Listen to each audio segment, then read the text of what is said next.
안녕하세요, 여러분. 1번부터 풀어볼게요. 수요의 가격 탄력성에 관한 설명으로 옳은 것을 골라보랍니다. 탄력성 문제죠. 1번.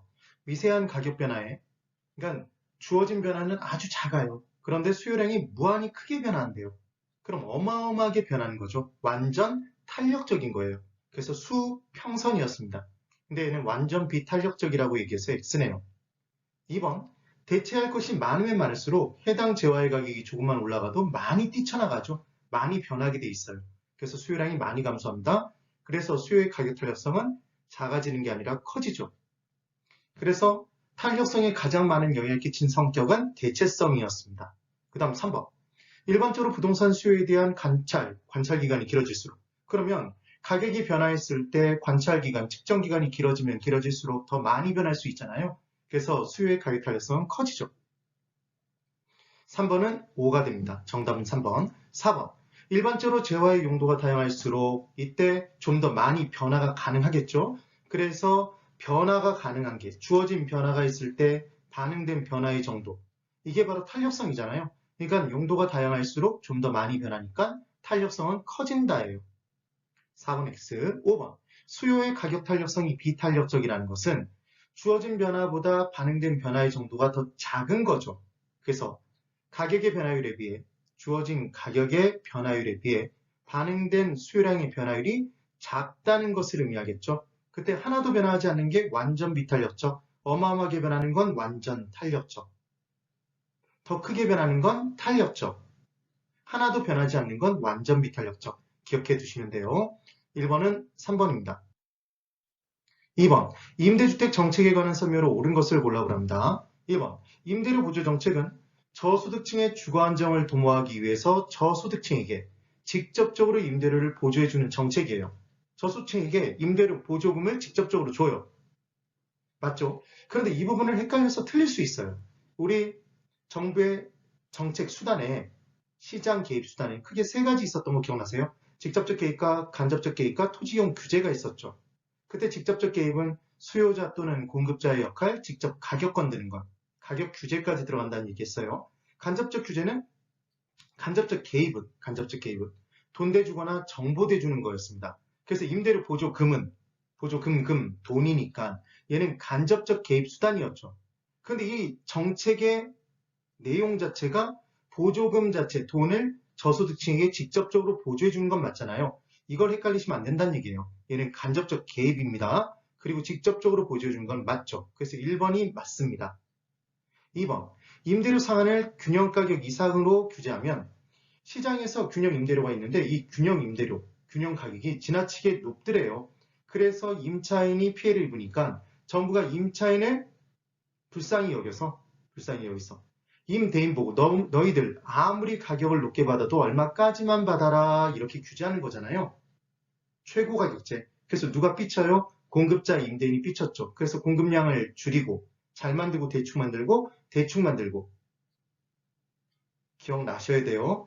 그래서 가격 수준이 아래로 내려가니까 그 낮아진 가격에는 사겠다는 사람 많고 공급하겠다는 사람을 주니까 초과 수요에 따라 가격이 상승하는데 대놓고 높은 가격을 지불할 수 없으니까 어두컴컴한 시장에서 주고받는다고 그랬죠. 그게 암시장, 음성적인 임대료가 출현한다고 그랬습니다. 근데 이 모든 내용이 원래 균형 임대료 균형가 있던 낮은 수요 끌어내려야 의미가 있죠. 얘는 높은 수준을 규제하면 아무런 변화도 없다가 기억나셔야 돼요. 이거 절대로 초과 공급이 발생한다 이런 얘기 아니었어요. 기억 꼭 해두셔야 됩니다. 그 다음 3번 임대료 보조 정책은 임대료를 임차인에게 보조해주든 임대인에게 보조해주든 기존 임대인이 초과인을 누리게 되죠. 그래서 신규 공급자, 신규 임대인이 공급량을 늘려요. 그래서 장기적으로 공급은 증가하죠. 증가. 그래서 임대료가 낮아져서 공급량이 증가되든 아니면 똑같은 임대료로 임대주택 공급량이 증가하든 장기적으로 누가 좋다? 임차인이 혜택을 누리는 정책이었습니다. 그래서 만약에 정 기억이 안 나시면 임대료 보조를 받으면 임대인은 좋아요, 싫어요? 좋죠. 그러니까 당연히 공급을 늘리겠죠. 임대택의 공급이 감소시킬 수 있다. 임대택의 공급을 감소시킬 수 있다가 아니라 증가되는 거죠. 3번도 X. 4번. 정부의 임대료 규제 임대료가 균형 임대료보다 높으면이에요. 그럼 아무런 변화도 없잖아요. 그래서 암시장이 형성되고 음성적인 임대료가 발생한다. 당연히 틀렸죠. 그 다음 5번. 임대료 보조를 임대인에게 해줬대요. 임대인에게. 그럼 그 임대인을 찾아가야지만 혜택을 누릴 수 있는 거잖아요. 임대료가 낮아진 효과를 누릴 수 있는 겁니다. 그럼 임차인에게 해주는 경우보다 임차인의 주거 선택의 폭은 당연히 작아지죠. 그래서 임대료 보조를 임차인에게 해주면 임차인이 지고 돌아다닌다. 그래서 주거 선택의 폭이 더 커지는 거죠. 임차인에게 보조해줬을 때. 임대인에게 보조해준 경우에 임차인의 주거 선택의 폭이 더 커진다 그랬으니까 얘는 X인 겁니다. 2번의 정답은 1번. 3번. 부동산 투자에 따른 1년간 지분 수익률, 자기 자본 수익률을 구하래요. 그럼 얘는 소자 이자를 내고 집으로 돌아오겠습니다. 기억해 두시면 되죠. 적어볼까요? 소자, 이자, 집으로. 집으로가 지분 투자액이었죠, 여러분. 이렇게만 딱 적어놓으시고 문제를 푸는 거예요. 소부터 찾아볼까요? 소부터. 얘는 순영업소득이었죠. 그래서 순영업소득이 나와야 되는데 이익이라고 나왔네요. 이 내용입니다. 그래서 지금 순영업이익이 순영업소득이네요. 소득이득. 3천만 원이랍니다. 그 다음 이제 자를 찾아볼까요? 얘는 가치 증가에 따른 이득이었죠. 자본가치 증가를 통한 이득. 이게 자본이득이었어요. 그래서 부동산 가격에 부동산 가격 상승률을 곱해주면 돼요. 자, 기억나시나 보세요. 가격에는 뭘 곱해요? 가격 상승률을 곱하죠. 대출에는 뭘 곱해요? 대출 이자율을 곱합니다. 그럼 반대로 대출 이자율은 어디에 곱해요? 대출에 곱해요. 가격 상승률은 가격에 곱한다고요. 그래서 부동산 가격 10억에 가격 상승률 3%를 곱하면 얘는 3천만 원이 올라간 거죠. 이게 바로 자본이득입니다. 그럼 둘을 더한 게 총수익이잖아요. 그래서 총수익은 6천이네요. 소 플러스 자가. 그 다음 이제 이자를 빼야 돼요. 그럼 이자의 계산은 대출 금액에 대출 6억에 지금 이자율, 대출 이자율 5%를 곱하면 되죠. 그럼 6 곱하기 5는 3천이네요. 되셨나요? 그래서 이자 3천을 빼요. 그럼 이제 3천이 나왔겠죠.